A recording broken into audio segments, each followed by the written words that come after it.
Acara festival ini sebenarnya adalah acara tahunan untuk 4 desa di Kahayan Hilir, Gohong, Buntoy, Mantaren 1, dan Kalawa.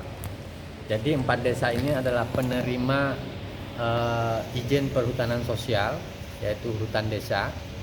Mereka mengelola itu sekitar 16.000 hektar untuk perlindungan hutan dan pengembangan ekonomi masyarakat desa hutan.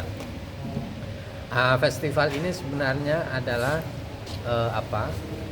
acara tahunan di mana diharapkan dari mereka itu berbagi pengalaman ke desa-desa lain atau masyarakat di Pulang Pisau, bagaimana mereka melakukan mengusahakan hutan dan melindungi hutan.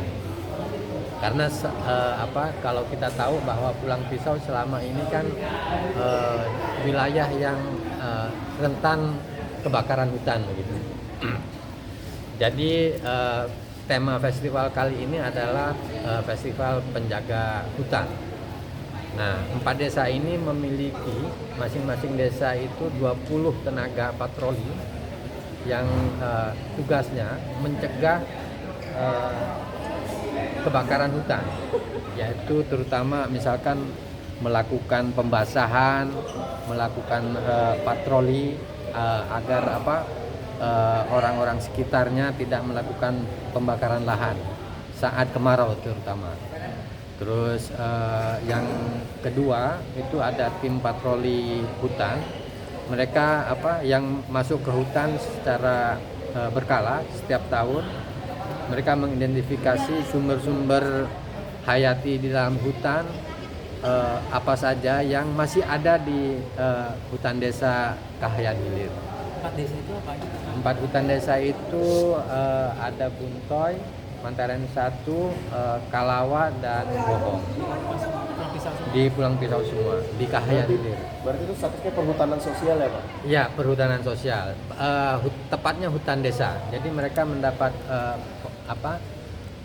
persetujuan perhutanan sosial itu dari tahun 2012 dan 10 tahun berjalan mereka baru mendapat dukungan dari kami KPSAK untuk perlindungan dan pengembangan ekonomi masyarakat sekitar hutan. Apa yang dikembangkan di perhutanan sosial? Dukungannya bentuk soal pelatihan, pembentukan pelatihan patroli, terus pencegahan dan penanganan krisis hutan. Gitu. Ada permodalan juga sih Pak untuk pengusaha? Kenapa? Permodalan untuk perajin. Ya di Pulang Pisau di Kahayan Hilir ini kan ada sekitar 24 KUPS. Nah, baru sekitar 6 yang potensi kami dukung untuk pengembangan usahanya. Jadi kita melakukan dukungan itu berupa pelatihan-pelatihan, berupa pembangunan infrastruktur, sama kayak modal-modal kecil begitu. Ya. Untuk pemasarannya gimana Pak? Apa dibantu juga pemasaran dari? Pemasaran ya, jadi kita akan coba mulai dari mendukungnya dari mulai hulu sampai hilir gitu. Jadi mulai dari produksi, pengolahan sampai ke pemasaran. Pak, 4 desa itu potensinya apa sih Pak? Apakah identik dengan rotan atau ada lain-lain? Secara potensial banyak komoditi, tapi memang karena komoditi kehutanan itu kurang menarik, sehingga kita mencari komoditi yang paling tidak yang bisa memberikan pendapatan yang reguler begitu bagi masyarakat. Jadi kayak pilihan rotan, madu itu ada pilihan yang memang sudah dikembangkan oleh 4 desa ini, sehingga kita mendukung itu gitu. Kalau selain menjaga hutan, apakah ada upaya untuk penghijauan atau melakukan Ya, di program ini kita melakukan restorasi di 16.000 hektar itu.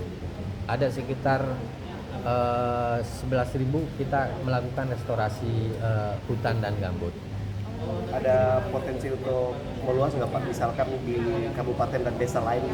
Kemungkinan kita akan memperluasnya di desa-desa tetangga dulu, karena ada beberapa kawasan hutan yang masih open access gitu, terutama ada sekitar 5.000-an hektar di Kahayan Hilir yang masih belum ada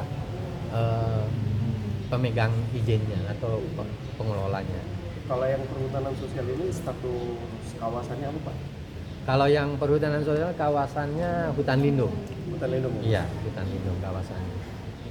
Ada cuaca ekstrim seperti yang Persiapan melakukan kemarau. ya, gimana? Ya, biasanya kami belajar dari kebakaran 2023 itu kan kami punya keterbatasan hanya sekitar 80 tenaga patroli ya, pemadam kebakaran. Jadi kami di 2024 kemarin kami kita punya sistem kedaruratan sendiri begitu. Karena kan selama ini kan dianggap darurat itu kalau sudah ada kebakaran. Nah, kami Deteksi dini Pak ya? lebih ke deteksi dini. Saat sudah gambut atau seminggu tidak hujan begitu, kami langsung menentukan ini kondisi darurat atau enggak gitu.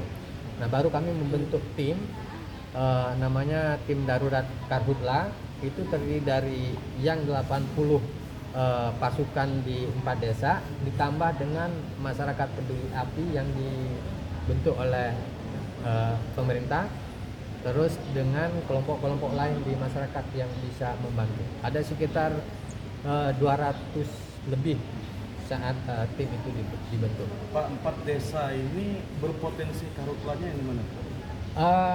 Biasanya kan yang potensial atau titik rawan kebakaran biasanya di wilayah-wilayah perbatasan antara hutan produksi dengan APL.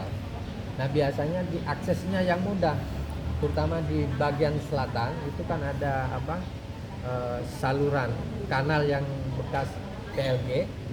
Nah, itu di perbatasan Buntoy dengan Kanamil Barat itu biasanya itu yang rawan gitu, yang sering terbakar.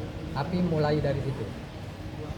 Terus yang sebelah lagi, satunya lagi antara batas Sungai Sebangau dengan XPLG, kanal XPLG di sebelah utara. Nah, itu dua akses itu yang menjadi titik rawan sumber api. Apakah ada sinergi dengan perusahaan sawit di sekitar untuk membantu? Mungkin nanti akan ada rencana ke arah itu, karena di situ ada perusahaan-perusahaan yang punya perkebunan, dan itu harus mengajak pemerintah begitu. Oh, berarti di sekitar hutan lindung atau hutan perhutanan sosial yang dikelola masyarakat ini ada juga aktivitas perusahaan sekitar situ? Ada aktivitas perusahaan tapi nggak banyak. Mungkin itu apa? Perkebunan atau HTI itu? Perkebunan sawit. Perkebunan sawit itu ada di Garung, ada di Kanamil Barat. Selain Pulau Besar, apa ada potensi kabupaten lain Pak? Kabupaten lain belum. Tapi kemungkinan kalau jadi kami akan fokus di Pulang Pisau dulu. Pak, kenapa sih Pak memilihnya skema perhutanan sosial, bukan hutan desa atau hutan adat gitu Pak? Satu, karena kan di program ini memastikan siapa si pemegang haknya gitu. Ya, kalau pemegang haknya kan LPHD kan di hutan desa atau di perhutanan sosial. Nah, sebenarnya di hutan adat karena di pemerintah kan masih ada tarik ulur antara masyarakat adat dengan pemerintah.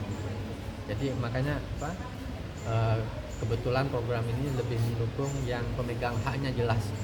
Terakhir Pak, pandangan KPSHK mengenai alih fungsi hutan saat ini bagaimana Pak? Alih fungsi hutan, saya kira memang harus ada ketegasan dari pemerintah daerah, pemerintah pusat gitu, yang terkait dengan alih fungsi hutan, terutama yang terkait dengan tata ruang kan. Nah, biasanya pelanggaran alih fungsi lahan, alih fungsi hutan, konversi hutan ke kebun itu biasanya terkait dengan kalau di daerah tata ruang. Kalau daerahnya bilang itu memang wilayah perlindungan hutan itu harus dipertahankan. Tapi kan sering terjadi pelanggaran oleh pemerintah sendiri kan. Nama lengkap saya Muhammad Jauhari, Direktur KPSAK.